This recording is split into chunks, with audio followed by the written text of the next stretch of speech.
बीच रहिया में छोड़लू सनम, एगो तोहर सहारा रहे।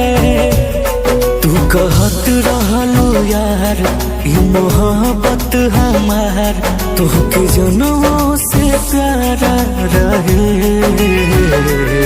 बीच रहिया में छोड़लू सनम, एगो तोहर सहारा रहे।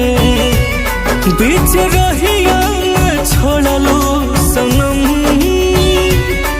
एगो तोहर सहारा रहे।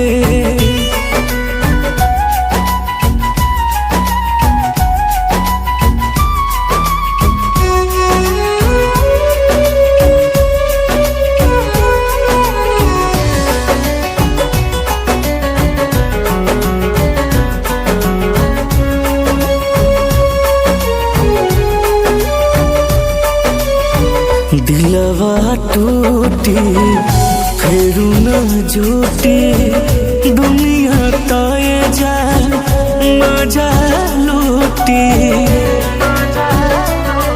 हम कई तह पे भरोसा हो, तू कैलू हमसे धोखा हो। जान लेवे खातिर जान हमर खोजली हलो बढ़िया मौका हो। कर दिहलू जान जिंदगिया बिरान, प्यार भइल गहरा रहे।